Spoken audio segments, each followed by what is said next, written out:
Have you ever stayed awake at night wondering if they'll ever realize what they lost? Maybe it was someone you loved. Maybe it was a close friend. Maybe it was someone you gave your loyalty, your time, your patience, and your heart. Then one day they walked away as if none of it mattered. Since then, one question has echoed in your mind. Will they ever regret losing me? It's a painful question because it isn't really about revenge. It's about wanting your value to be recognized. It's about hoping that one day they'll understand what they threw away. So you replay old conversations. You imagine what you should have said. You think about sending one last message, one final explanation, one more chance for them to see your worth.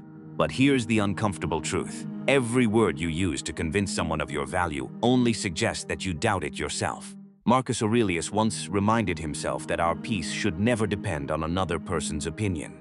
Yet after rejection, that's exactly what many people do. They hand over control of their happiness to someone who has already decided to walk away. The irony is almost cruel. The harder you try to make someone regret losing you, the less likely they are to feel that regret. Because desperation is loud, confidence is silent. Today's world tells you to post pictures that make them jealous. Pretend you're happier than you are, or play mind games until they come back. Stoicism teaches something entirely different. It teaches that the most powerful response requires no performance at all. The people who are remembered the longest are rarely the ones who begged to stay. They're the ones who quietly became impossible to replace. Today, you'll discover 7 Stoic principles that reveal how silence, discipline, and inner transformation can speak louder than any argument ever could. And by the end of this video, you may realize something even more important. Making them regret losing you was never the real goal. Becoming the person who no longer needs their regret is. Let's begin. 1. Stop chasing what has already chosen to leave. Imagine holding sand in your hand. The tighter you squeeze, the faster it slips through your fingers. Relationships often work the same way. When someone begins pulling away, our instincts tell us to hold on tighter. We send another text. We explain ourselves again. We apologize for things we didn't even do. We try to become more lovable, more available, more understanding. We believe that if they could just see our heart one more time, everything would change. But it rarely does, because chasing creates a dangerous imbalance. One person becomes the pursuer, the other becomes the prize. And without realizing it, you've surrendered your dignity in exchange for a possibility. Epictetus taught that suffering begins the moment we become attached to things outside our control. Think about that. Can you control someone's feelings? No. Can you force appreciation? No. Can you make someone love you? No. Then why exhaust yourself trying? This doesn't mean love isn't worth fighting for. It means there is a difference between fighting for a relationship and fighting against another person's decision. Many people spend months trying to convince someone to stay. Stoicism asks a different question. Why are you trying so hard to keep someone who has already shown they don't value what you offer? The answer is usually fear. Fear of loneliness, fear of starting over, fear that no one else will love you. Fear whispers dangerous lies. It tells you that losing one person means you've lost your worth. But your worth was never attached to their choice. Marcus Aurelius wrote that your mind will take the shape of what it frequently dwells upon. If your thoughts constantly revolve around someone who left, your identity slowly becomes built around their absence. And that's exactly what you must avoid. Your healing doesn't begin when they apologize. It begins when you stop waiting for them to. Silence is not punishment. Silence is acceptance. It's saying, I respect your decisions enough not to chase it. That kind of restraint is incredibly rare today. Most people react immediately. Few people master themselves. When you stop chasing, something unexpected happens. You create space. Space for clarity. Space for growth. Space to remember who you were before your happiness depended on someone else's attention. But don't mistake silence for doing nothing. Because silence is only powerful if transformation follows. And that's where the second lesson begins, too. Let your absence speak louder than your words. There is a strange truth about human nature. People often fail to appreciate something while it is constantly available. Not because they are evil, but because familiarity can quietly become invisibility. Think about the air you breathe. You rarely notice it, until you can't breathe. The same happens in relationships. When you're always available, always forgiving, always texting first, always fixing every conflict, your presence slowly becomes expected rather than appreciated. Then one day, when you finally disappear, People begin noticing the silence you left behind. This isn't about playing games. Stoicism rejects manipulation. It isn't about making someone panic. It's about allowing reality to teach lessons that your words never could. Seneca believed that time reveals everything. Sometimes your absence reveals your value more honestly than your presence ever could. Imagine someone who constantly explained how loyal they were. Now imagine another person who simply lived with integrity every single day. Who would you trust more? Words can be questioned, character cannot. That's why silence is so powerful. It removes the debate. You stop arguing. You stop defending yourself. You stop trying to rewrite someone else's perception. Instead, you let your life become the answer. This is difficult because the ego craves immediate validation. It wants them to notice today, to apologize tomorrow, to regret everything next week. But life rarely moves according to our emotional timeline. Sometimes months pass, sometimes years, sometimes they never come back at all. And here's the truth many people are afraid to hear. You must become okay with that. Because the moment your peace depends on whether they return, you are still emotionally attached to the outcome. A Stoic measures success differently. Success isn't making someone miss you. Success is waking up one morning and realizing you no longer need them to. That freedom changes everything. Ironically, it's often at that point that people begin looking back, not because you manipulated them, but because they expected you to remain exactly where they left you. Instead, they discover someone who kept growing without them, someone calmer, someone stronger, someone happier, someone who found purpose beyond the relationship. Nothing is more surprising than the person who refused to let heartbreak define them. Your absence becomes memorable because your life became meaningful, not because you disappeared, but because while you were gone, you became someone entirely different. And that leads us to the third lesson. Because silence alone isn't enough. Your absence must be filled with transformation. By now, you've learned something that most people never do. Silence is not the goal. Transformation is. Remaining silent while secretly hoping someone notices you is not Stoicism. It's simply silent suffering. Real Stoicism asks for something much harder. It asks you to redirect every ounce of energy you once invested in another person back into yourself. That is where true power begins. 3. Build a life they can no longer access. Imagine two people standing at the same crossroads after heartbreak. The first spends the next year checking social media, rereading old messages, wondering who their former partner is with, and hoping fate somehow brings them back together. The second disappears, not out of bitterness, not out of pride, but because they have decided to rebuild their life from the ground up. A year later, both people have changed. The first is exhausted, carrying the same emotional weight they had 12 months ago. The second walks differently. They speak with quiet confidence. Their body is healthier. Their mind is calmer. Their days are filled with purpose rather than obsession. Now ask yourself a simple question. Which one is more likely to be remembered? Marcus Aurelius often reminded himself that every morning was an opportunity to become a better version of himself. He wasn't trying to impress Rome. He was trying to master his own character. That's the difference. Most people rebuild to be admired. Stoics rebuild because excellence is its own reward. When someone leaves your life, you suddenly gain something you didn't realize you had been giving away. Time. Think about how many hours are spent waiting for replies, worrying about someone's mood, replaying arguments, or trying to fix problems that only one person wants to solve.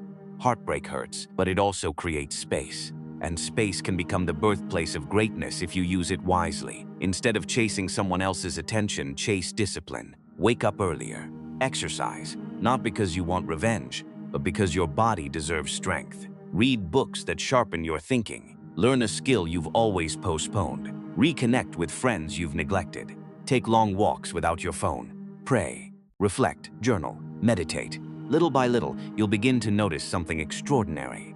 The person you were before the heartbreak starts disappearing. A new version of you emerges. One who no longer measures their worth by whether someone sends a text.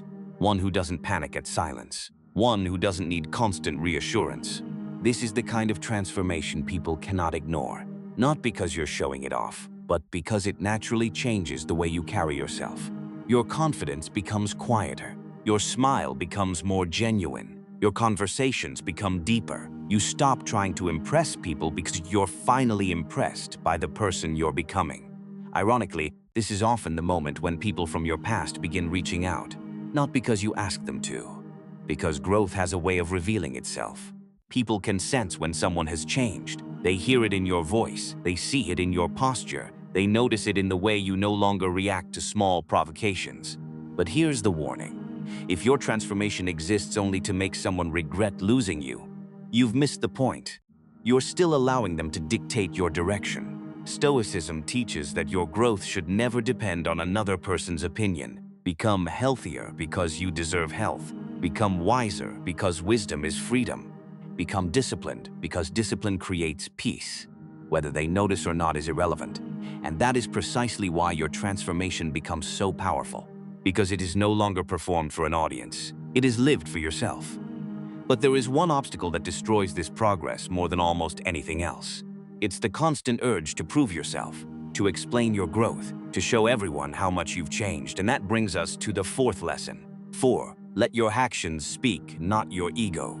One of the greatest temptations after rejection is to prove that the other person made a mistake. You imagine them seeing your success. You picture them regretting their decision. You fantasize about the moment they realize they underestimated you. While these thoughts are understandable, Stoicism invites you to examine them more closely. Who are you really trying to convince? Them or yourself? Epictetus warned that no one is free if they are controlled by the opinions of others. That includes positive opinions. If your happiness depends on hearing, "I was wrong about you," then your peace still belongs to someone else. Real confidence doesn't announce itself. It doesn't walk into a room demanding recognition. It doesn't post achievements hoping a certain person will notice. It simply exists. Think about the strongest people you've ever met. Were they constantly talking about how disciplined they were? Probably not. Were they reminding everyone how successful they had become? Probably not. Their confidence wasn't loud. It was obvious. There is a profound difference between being respected and trying to appear impressive. One comes from character. The other comes from insecurity. Imagine an old oak tree. It doesn't shout about how deeply its roots are planted. It doesn't compete with the flowers around it.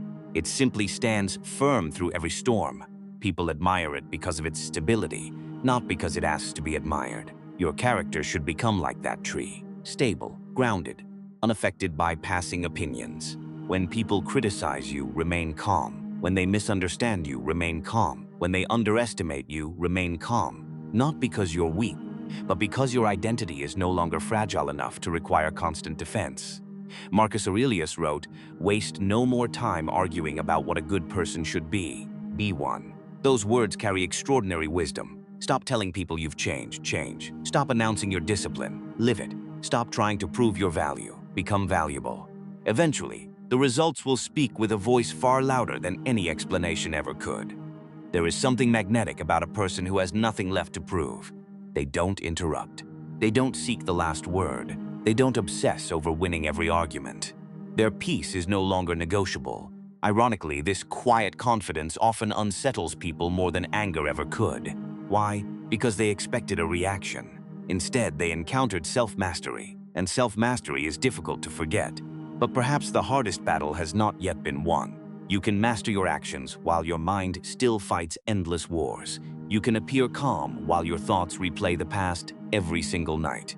This inner battlefield is where the Stoics believed the greatest victories are won. And in the next lesson, we'll explore how to master the one thing no one else can control: your own mind. 5. Master your mind before your emotions master you. There is an enemy more dangerous than rejection. It isn't the person who left. It isn't loneliness. It isn't betrayal. It is the conversation you keep having with yourself long after they're gone. No one sees it. It happens in silence. You replay the breakup. You replay the argument. You imagine different endings. You create conversations that never happened. You wonder if they are happier without you. You imagine them laughing with someone new. Hour after hour, day after day, your own mind becomes a prison. The Stoics understood something modern psychology continues to confirm. Most suffering does not come from events themselves. It comes from the stories we attach to those events. Epictetus put it simply, "It is not things themselves that disturb us, but our judgments about them." Think about that for a moment. Two people experience the same rejection. One spends years believing they were never enough. The other sees it as redirection toward a better future. The event was identical. The interpretation was completely different. Your thoughts shape your reality. That is why mastering your mind is the greatest act of freedom. The person who left may have controlled one chapter of your life, but they do not have permission to write the rest of the book, unless you allow them to. Marcus Aurelius filled his journal with reminders to guard his thoughts, not because he was weak, because he understood that the mind, left unattended, naturally drifts toward fear, anger, and self-pity. Your mind is no different. If you don't discipline it, it will replay the past endlessly. Every notification becomes a source of hope. Every song becomes a memory. Every quiet evening becomes another opportunity to reopen wounds that should have been healing. So how do you regain control? You begin by observing your thoughts instead of believing every one of them. The next time your mind whispers, "They've forgotten me," ask yourself, do I actually know that? Or am I assuming it? When your mind says, "I'll never find someone like them," challenge it. How could you possibly know the future? When it tells you, "They were the best I'll ever have," remember this: your emotions speak with certainty. Wisdom speaks with evidence. The Stoic doesn't suppress emotion. The Stoic questions it. This simple shift changes everything. Instead of asking, "Why did this happen to me?" ask, "What is this trying to teach me?" Instead of saying, "They ruined my life," ask, "What strength can I build because of this experience?" Pain can either become your prison or your greatest teacher. The choice is made in your mind, and every day you choose discipline over obsession, you become someone stronger than the version of yourself who was left behind. Because emotional strength isn't the absence of pain, it's refusing to let pain become your identity. Once you've mastered your mind, you'll stop feeling the need to convince anyone of your worth. Which leads us to perhaps the hardest lesson of all. 6. Never explain your worth to someone determined to misunderstand you. There comes a moment after every painful ending when you're tempted to make one final speech, one last phone call, one last message, one last attempt to explain your heart. You tell yourself, if they just understood how much I cared, everything would be different.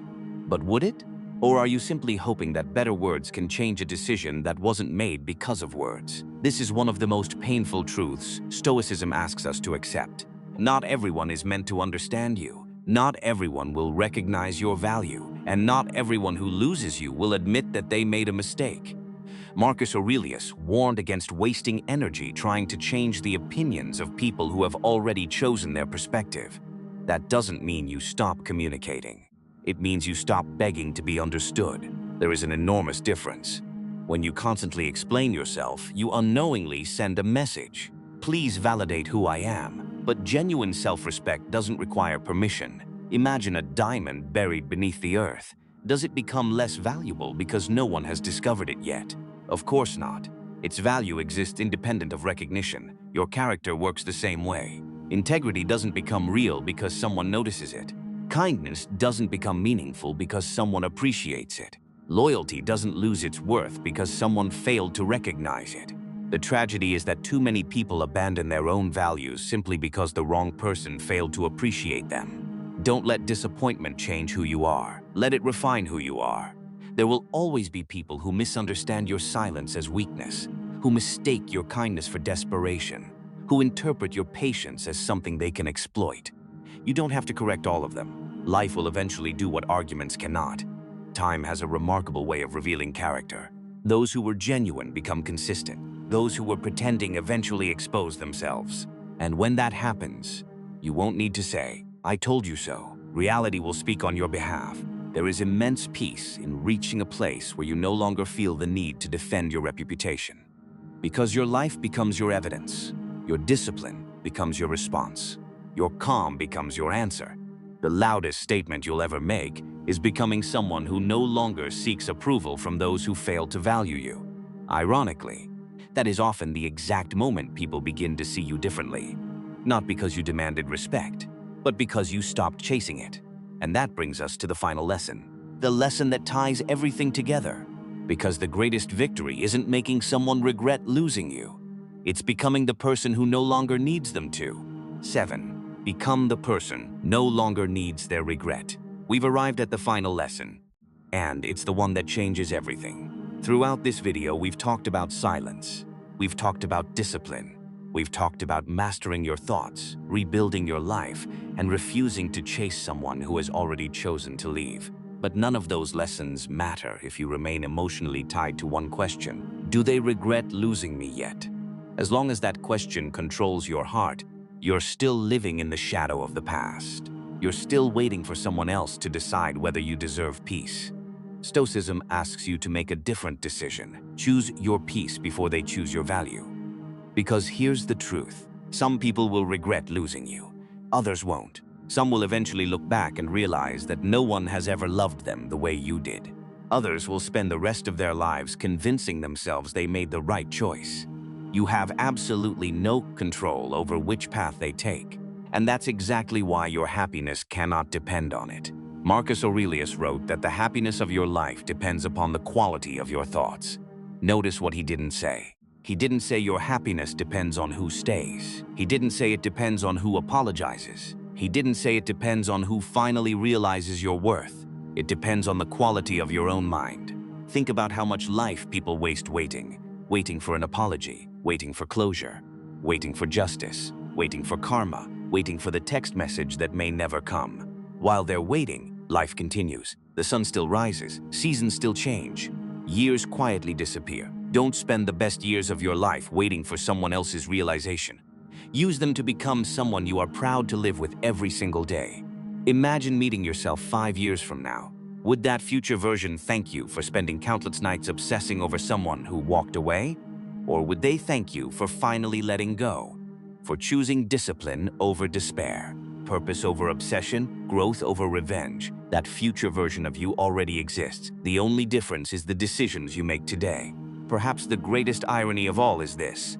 When you stop trying to make people regret losing you, that is often when they do. Not because you posted the perfect photo, not because you ignored their messages, not because you played mysterious games, but because they expected your life to stop when they left. Instead, you kept growing, you kept learning, you kept smiling, you kept becoming. They remember the version of you who needed their approval.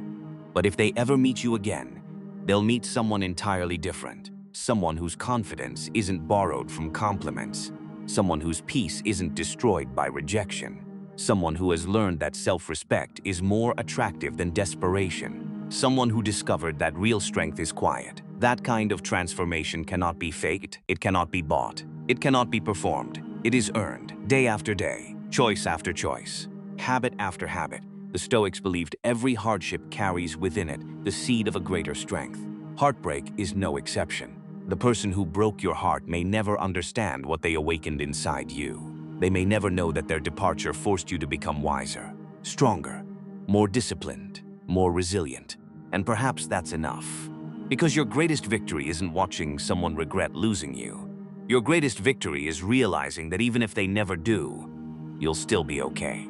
You'll still laugh. You'll still love again. You'll still build a meaningful life. You'll still wake up every morning with purpose. That is freedom. And freedom is something no one can take from you.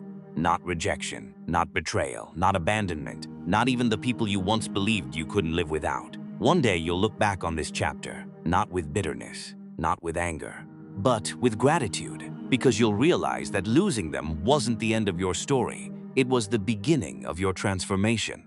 So if you're still carrying the weight of someone who walked away, let this be the day you put it down. Stop chasing, stop explaining, stop waiting, start living. Become so committed to your own growth that your past can no longer recognize your future. Because in the end, the loudest way to make someone regret losing you is to build a life so full of purpose that whether they regret it or not, no longer matters. Thank you for spending these moments with me.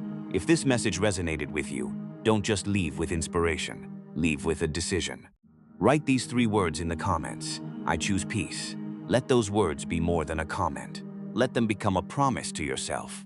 And if you're ready to continue building the calm, disciplined, and unshakable mind the Stoics believed every person is capable of, subscribe to the channel and join us for the next journey. Until next time, guard your mind, protect your peace, and remember, the greatest revenge is never making someone suffer. The greatest victory is becoming someone that suffering could never break.